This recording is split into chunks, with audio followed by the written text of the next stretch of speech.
Thank you for joining me.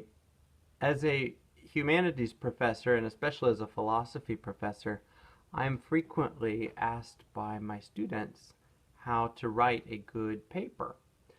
And I want to talk in today's video a little bit about how to write a good philosophy paper, one that will get straight to the point and one that can demonstrate your knowledge of the subject. For starters, it's important to make papers thesis-based. You need to include at the beginning of the paper a short statement. Sometimes it can be 2 sentences, but usually it's 1 sentence that briefly captures precisely what your chief claim will be in the paper. And it often, not always, but often will include in several clauses references to the topics of the main sections of your paper or the main paragraphs of your paper if it's a shorter paper. So the thesis statement helps the paper stay on track.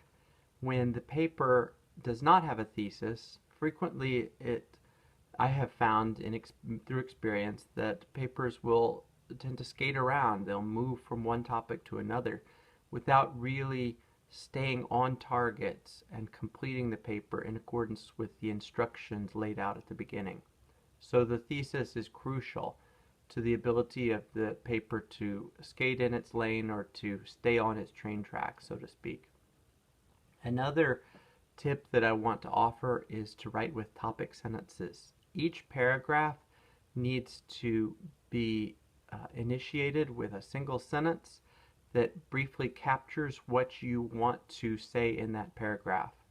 I'm especially talking here about philosophy papers, but it's also true of college papers in general, that they are strengthened when they are written with topic sentences that immediately alert the reader to what will proceed in the course of the paragraph, so that the reader is given, again, clear guidelines and clear instructions about how things will take place.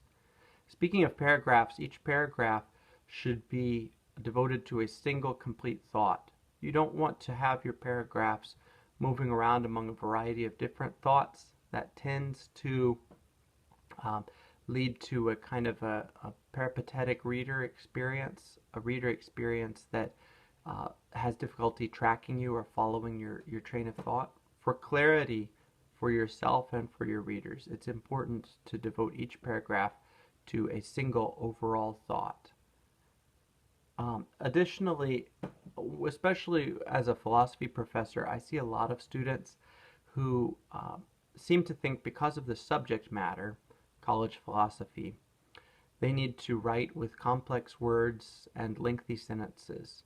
Sometimes complex subject matter does require words, vocabulary that are adequate to the subject.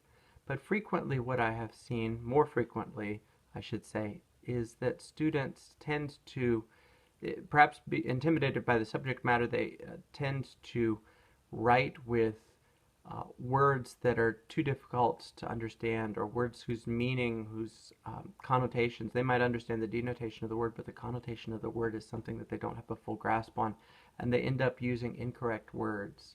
Or maybe they write with extremely long sentences that are grammatically incorrect and that don't include independent clauses separated by a semicolon, or don't include important functions of the sentence. I've even seen extensive sentences, multi-lines long, that end up not having a verb at the end of the sentence. And so it's important when you're writing college papers in general, and especially when you're writing papers about college philosophy, that your papers be devoted to short, simple writing styles, that they embody or capture writing styles that are easily graspable, understandable, and that your readers can understand. It's the complexity of the thoughts that matters, not necessarily the complexity of the verbiage to capture the thoughts. Additionally, this is a very philosophy-specific recommendation, but it's one that can apply in general to some extent to all humanities papers. When you're writing a philosophy paper, it is important that you provide reasons for what you're asserting.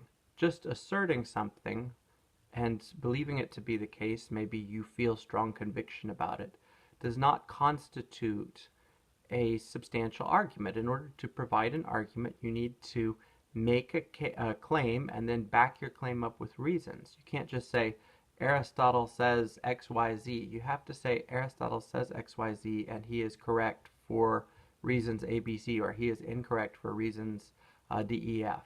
You can't just assert something, emoting as it were, and expect your reader to go with you just because you feel strongly about it. You must provide reasons that are objective and that your reader can be influenced by, your reader can agree with. Often I'm asked by college students what to do about first-person writing in their writing, and here's my advice. So it can be done well throughout a paper, but it tends not to be, and it tends to lead to just a subjective assertion of feeling where students are perhaps deceived by the language into thinking that they've made an argument when in fact they've simply used first personal language to assert something to be the case. Much better, in my experience, is students using first personal language in the beginnings of the paper where they talk about their sectional instructions. In section 1, I will argue X. In section 2, I will argue Y. In section 3, I will argue Z. Doing that is much better than students using first personal pronouns throughout the paper and getting confused about the nature of their argumentation by virtue of their pronoun usage. Finally, it's important to write good conclusions. Many students write lazy conclusions. Their conclusions are simple summaries of what they've just said in the paper. That's not interesting. It's not interesting because we've just read that in the paper. It's much better in your conclusions to talk about where we go from here. Why was it important that we read this argument in the paper? What is the greater meaning of this? Where can I apply this? Where do we go from here on the basis of this paper? How has this paper enriched our lives? Those are the kinds of questions that need to be answered in a good conclusion, not simple summaries of what has just taken place. Your reader doesn't need to be reminded with more than a sentence or two about what you have just argued. Your reader is looking for a conclusion that will take him or her in new, interesting directions that can be used as a springboard for further studies. So to sum up, in your conclusions then, I counsel students to have no more than maybe 2 sentences of summary and to move on from there into a variety of more interesting directions that conclusions can be taken in over and above summaries.